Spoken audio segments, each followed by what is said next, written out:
네, 안녕하세요. 류호상입니다. 개인적인 생각입니다.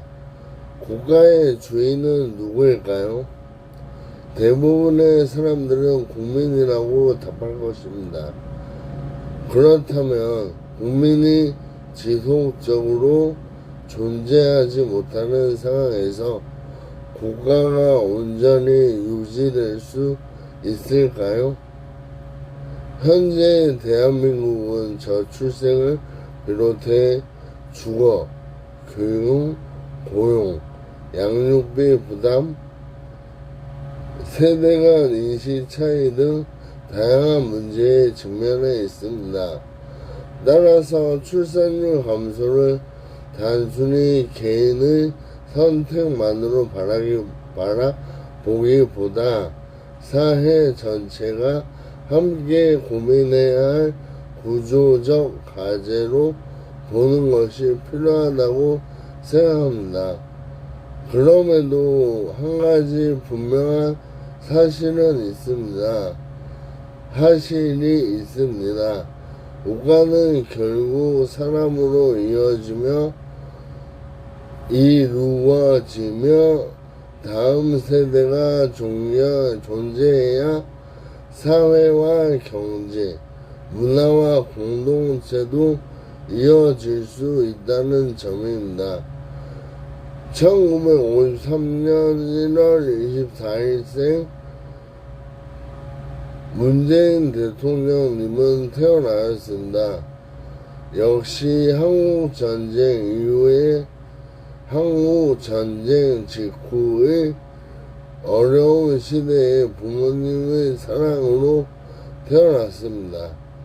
당시에는 지금보다 경제적으로 훨씬 열악한 환경이었지만 수많은 사람들이 미래에 대한 희망을 품고 가정을 이루었고 아이를 키웠습니다. 그 아이들 중 한 사람이 훗날 대한민국 대통령이 되었습니다. 물론 과거와 현재를 단순 비교할 수는 없습니다. 오늘날 청년 세대가 겪는 주거비, 경쟁, 고용 불안, 양육 부담은 매우 현실적인 문제입니다. 따라서 출산을 개인에게만 요구하기보다 아이를 낳고 키울 수 있는 사회적 환경을 만드는 것이 사회의 중요한 책임이라고 생각합니다. 제가 지구경영학과 박사과정에서 공부하며 느낀 점은 인류의 미래는 환경과 인구라는 두 가지 사이에서 균형을 찾는 일이라고 생각합니다. 사람이 늘어나면 환경 부담이 증가할 수 있지만 사람이 태어나지 않는다면 인류는 결국 소멸을 향해 갈 수밖에 없습니다. 결국 지속 가능한 미래는 환경 보호와 인구 유지와 함께 이루어지는 방향 속에서 찾아야 할 것입니다. 최근에는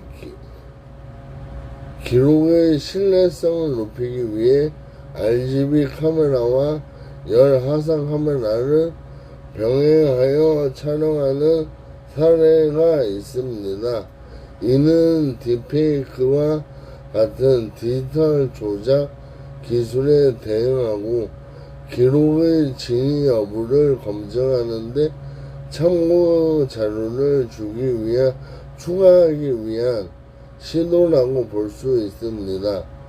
기술이 발전할수록 사실과 진실을 확인하려는 노력 역시 중요해질 것입니다. 지금은 카메라 2대를 사용하여 촬영하고 있지만 카메라가 더 증가한다면 그게 더 진실에 가깝지 않을까 생각합니다. 그리고 저는 부끄럽다는 말을 단순히 수치심이 아니라 자신의 양심과 책임을 돌아보게 만드는 마음이라고 생각합니다. 윤동주는 1941년 일제강점기라는 암울한 시대 속에서 서시를 남겼습니다. 그는 시대의 아픔에서도 자신의 양심을 지키고자 했으며 부끄러움 없는 삶을 다짐했습니다. 저 역시 2026년을 살아가며 대한민국의 미래를 걱정하게 됩니다.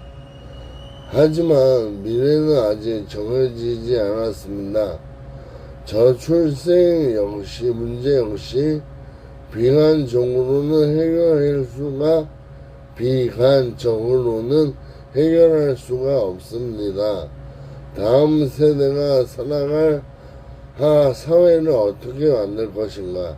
서로 다른 생각을 가진 사람들이 어떻게 공존할 것인가를 함께 고민하는 것이 더 중요하다고 생각합니다. 국가를 사랑하는 마음은 특정 정치인을 지지하거나 반대하는 것을 넘어 미래 세대가 살아갈 터전을 더 나은 방향으로 남기고자 하는 책임감에서 시작된다고 생각합니다. 그러한 마음으로 윤동주의 서시를 다시 떠올려 봅니다. 죽는 날까지 하늘을 우러러 한 점 부끄럼이 없기를. 잎새에 있는 바람에도 나는 괴로워했다. 별을 노래하는 마음으로 모든 죽어가는 것을 사랑해야지. 그리고 나에게 주어진 길을 걸어가야겠다. 오늘 밤에도 별이 바람에 스치운다.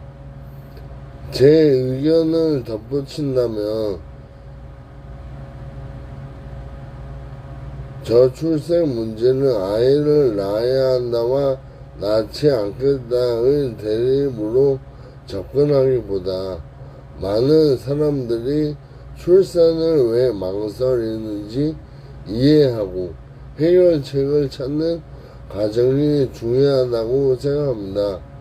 동시에 한 사회가 다음 세대를 재생산하지 못할 경우 장기적으로 국가와 공동체의 지속 가능성이 약화될 수 있다는 점도 함께 논의할 필요가 있습니다. 고로 균형 잡힌 접근이 가장 현실적인 방법이지 않을까 생각합니다.